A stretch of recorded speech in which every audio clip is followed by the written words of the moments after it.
Okay. So we start with your background. Yeah, so basically I did my bachelor's and master's in physics, quantum mechanics, and my interest was in mathematics, statistics, and computational quantum mechanics part of it. Yeah. So we were working on computational quantum mechanics, which involves density functional theory and all that stuff, Yeah. which is very similar to what we do in machine learning. You have your eigenvalue equation, and then you start with random values and you optimize that equation, and then it requires usually 15 to 20 days to optimize one equation on supercomputers. So we usually had a lot of time on our hand, and I was at right place at right time. So they had one course on mathematical modeling, which involved lots of stuff on data science, machine learning, and deep learning part. So I audited that course, and I thought, why not apply this machine learning and data science on this particular problem, so that to reduce the amount of computation time required.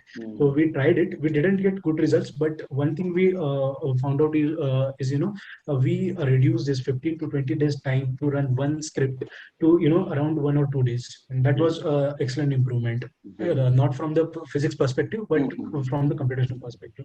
So that got me intrigued. So we started working on various problems. So we had one professor who is very distinguished professor in machine learning. He's kind of started working on mathematics part of machine learning since last 30 years. So he has headed a few institutes on this particular segment. So I started working with him in various industrial problems, and that's how I got started with machine learning. And then at one point of time I was looking for PhD. Am I audible? Yeah, I can. Yeah, so actually I was looking for PhD in quantum mechanics, but I couldn't clear few examinations. 4 startups, and I got selected in 2 of them. So that was kind of a turning point for me. And since then, I've been working as a data scientist. Great. So that's awesome background. So there are a few couple of questions here that I would like us to go through. So, when you started, you could have gone to any other field. You could have become a lawyer. You could have become a doctor. You could have become a mechanical engineer or anything else. But why data science in particular? Why that one? Since my childhood, I have been a lot more attracted towards technology than any other domains. So I am from small town which is even far from Pune. Currently I'm staying in Pune. It's like around 100-200 kilometers from Pune, and there we didn't had any computer access or internet access at that time when I was a child. So I used to go to the cyber cafes and log into Orkut. I can feel the thing from here. Yeah, so basically I used to log into Orkut, talk to people. I had my email account at that time. I think I started with Yahoo, and then I again created account with Gmail, and started exploring all those things. Yeah, and then my brother started his engineering in computer science field. So he actually bought one computer, and that's how I got more into it. So I was into how to build the websites and how to build the games. I didn't get to learn how to build the games, but I'm good at building websites, all those stuff. So even before starting my bachelor's, I used to do freelance projects for these people, the people to build the website. In cost website for 5,000 rupees. If you convert that into dollars, it's less than $100. So I did those kind of projects. So that was always on the back of my mind. And since I was not interested in mathematics, I started with physics because it had that physical touch. You applied mathematics on what you see. So that was that was appealing factor for me. So that's how I got into physics, and then quantum mechanics. In quantum mechanics, when I was as I said, when I was working on this density functional theory, which was very closely coupled to what we do in machine learning. So that is how I came into the machine learning domain. And what I feel is since how human thinks in a approximation manner. What approximation manner is basically when we don't try to find out exact solution. We approximate a solution, and we approximate the situations to find out the course of the actions for future. And that is what we are doing in machine learning. We are not trying to find out exact solution for every problem. What we are doing is we are trying to optimize a path so that we'll be able to approximate, and we'll be able to get approximately good solution for that particular scenario. Yeah, which is very closer to reality. And another thing is, we can apply data science to almost any field now. So that is what is very compelling to me. That's awesome. That's awesome. So you've been to this field for a while. If you were to restart your career, would you still choose this field since now you have Absolutely. experience there? Oh, that's great. Absolutely. That's Yeah, great. yeah. Over anything else, yeah. That's awesome. So, which kind of resources did you hold on to when you were starting? I can realize in your time there wasn't much resources like it's maybe even available now. So, which kind of resources helped you in that regard? When you Yeah, so there were two factors in my journey because I was at a department where started? there was an active course on machine learning and deep learning. Yeah. So I had a friend circle from that department who is current. Everybody is working as a data scientist right now. They're data scientists, they're data scientists, etc. So I got to learn from them. I had mentors who were active data scientist faculties at various Great. departments. So again, I got to learn from them as well. I did not do any certification, to be honest. I don't have any certification right now as well. But what I did is, I focused on working on a real world problems. So rather than, choosing MNIST data set or CIFARTIN data set, what I did is, I try to gather some data from around me, and then I try to build models on that data set so that, to come to the conclusion that I am changing something in my surrounding. And that's how I did some very interesting projects before starting my career in data science. So it was a longer transition period, I will say. I spent almost 1.5 year working on these kind of problems and learning things from my peers. And if you talk about digital resources, I did a small at that time. I think Code Academy was there to learn Python, and it was free. So I actually did all the things for there. Then there was HackerRank, so I solved all the problems without looking at any suggestions. So at that time, to learn Python better for data science, I went through DataCamps course. I think at that time they also had this kind of huge free resources. Yeah. And then there were some blogs on Medium towards data science and some other things. So I used to pick one topic at a time, go on the Google, search for that topic, read as much as I can. And since I was from mathematics background, my focus was on learning mathematics of it. So I used to search for codes which had mathematics rather than codes. So I went through those mathematics part first, and then I tried to code it myself. For deep learning, I started with that ebook called Neural Network and DeepLearning.com. So that is a excellent e-resource. It is a free. You can right now Google it, and it has everything you need to get started with deep learning. So I did that only. I want to start with deep learning, and luckily I got a project in my first startup on the deep learning part only. So that's why I learned lots of things in deep learning, starting from computer vision to natural language processing. Great. So, right now, in your experience in this field, do you recommend certifications, or do you recommend people doing hands-on projects and maybe building? I lost you. Okay, is it better now? Yeah, it is better. Yes. So, with your experience so far, do you recommend people going for more certifications, or do you recommend them doing more hands-on projects, building portfolio? Which one do you recommend they put more weight on? Yeah, so situation when I started was quite different from what is right now.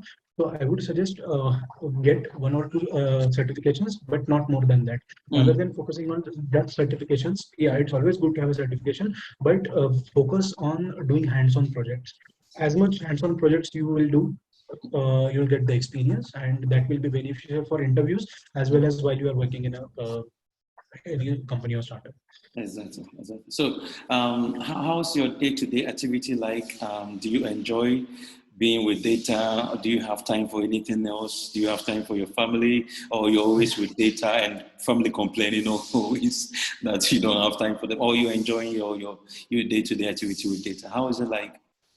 So being frank, I have divided my day into almost three sectors.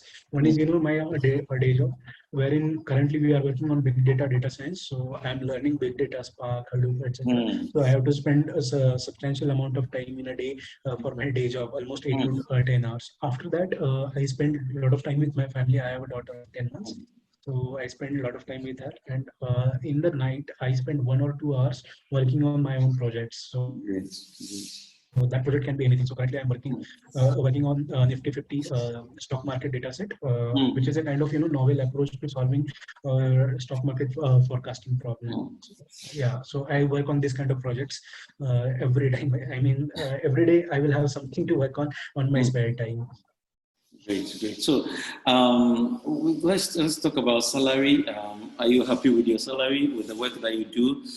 If you compare the salary that you receive to the work that you do, are you happy with your salary? Absolutely, absolutely. I think this has been a Mm. life-changing domain for me, Oh. uh, because I was in academics, so I used Mm. to teach physics. Then I used to work in a research group, so Mm. salaries were very less compared to what I'm getting right now. Even the starting salary, I started with very less salary compared to market standard, which Mm. junior data scientists are getting.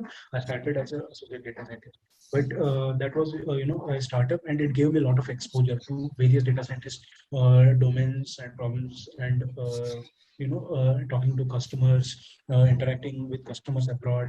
So Mm. I actually chose that startup for it. So that was very less salary compared to market average. But Mm.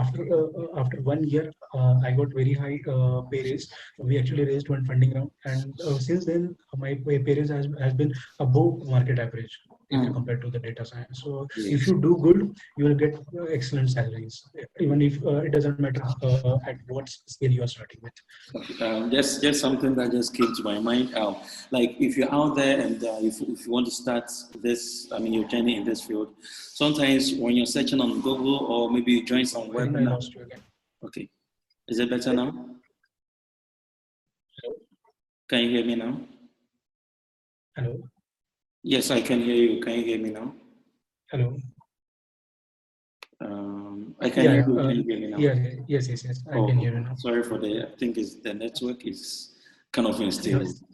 Yeah. no. So I was saying that like if you want to start your journey in this field, sometimes when you're searching on Google or maybe you join some webinar, what you can see is some numbers, there's some sales figures. It's 12 o'clock. Some sales figures, some huge amounts of salary package that they say that data scientists receive.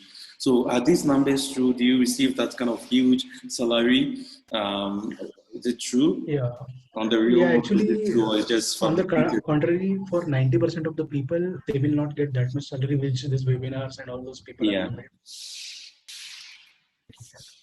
But the commitments are false. They are true for highly talented people, but Mm. let's not put ourselves every time in the highly talented people, and Yeah. it will again dependent on what the company is looking for. If Mm. you are fitting exactly into what their requirements are, they will pay you as much as you want. But if it is not exactly the matching between you and the company, they will Mm. have to put some efforts for you to learn those Mm. concepts and then implement your knowledge onto their problem statement. So Yes. it will be a gradual process. Great, great. So let's talk about some challenges or mistakes that you could have avoided when you were starting your journey, or some challenges you have faced whilst you're working.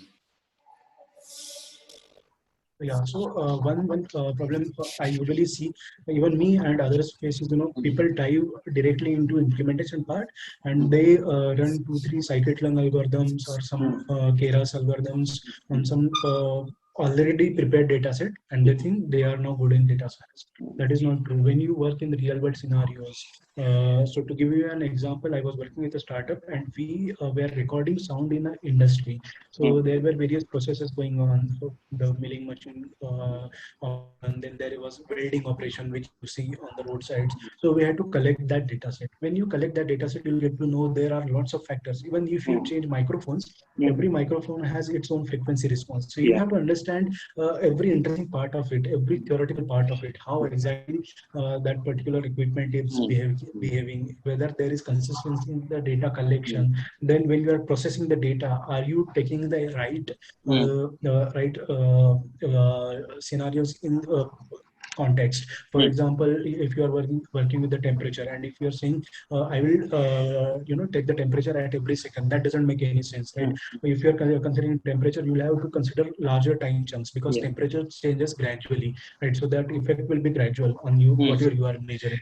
So you'll have to understand the theoretical part of it. You'll have to understand a domain knowledge of it, and then you can apply that domain knowledge to your problem statement. So people directly skip all these steps, and they run one or two codes, and they think, okay, I'm good in data science. So I will suggest everybody to focus on the domain knowledge and mathematics part of it. Diving into implementation. That's great. That's great. So, how should one approach a data science interview? How should they crack the interview? Because they would have gotten a lot of maybe information with them, but as soon as they want to approach the hiring manager or the stages of the interview, that becomes another frustration. So, how should they approach the interviews to crack? So I have two suggestions for cracking the interview. One is, stay focused, learn limited, get limited knowledge, but be good at it. And second one is, don't fake it. So if you fake your resume, if you add, let's say, I know deep learning, I know natural language processing, I know this, I know that, and if you go to interview, that interview will ask you 10 questions from these domains, and if you are unable to answer, let's say 40% of it, that is a bad impression on the interviewer. So first thing is, stay focused. Maybe just prepare machine learning. I know people who are, even at higher levels in the career than me, but they are doing machine learning only since last 4 and 5 years. They haven't even touched the deep learning part of it. But what they do, they are excellent in that. They have stick to one domain. So I know one person who is working in chemical factories domain. So he has in and out knowledge of what happens in chemical factories, from to the process to the cells, everything. And then he works in machine learning only, because they don't have these fancy cameras, they don't need fancy sensors, they have very limited amount of sensors, and they get a limited amount of data. So he is very good at working with those, and he earns almost double salary than what I'm taking home right now, because of his domain knowledge. So these are the two factors. Stay focused. Focus means, learn limited, but learn everything in that particular domain of it, topic of it.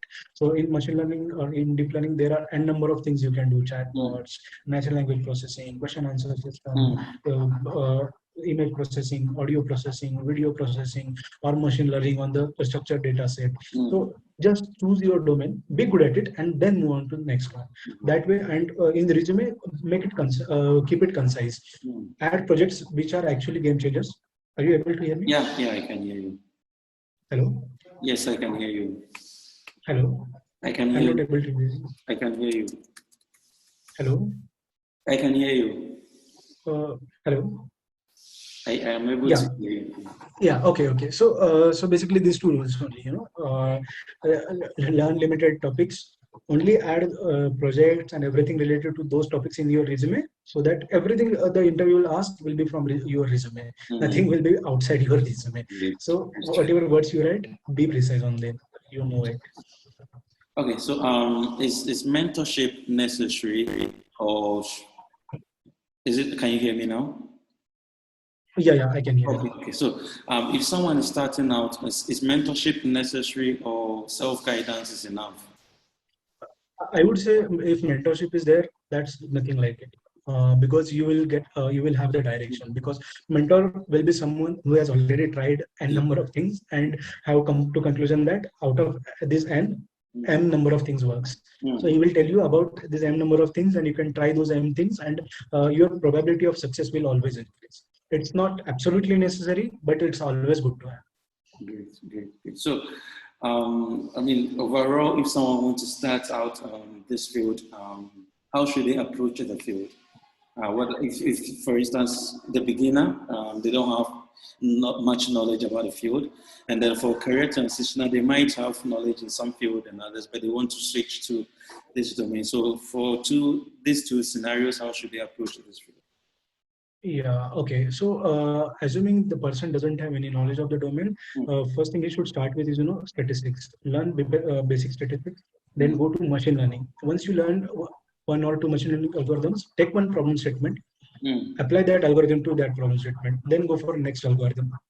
that way, sorry, that way, keep working on one algorithm at a time, apply it on one real world problem statement, and keep moving ahead.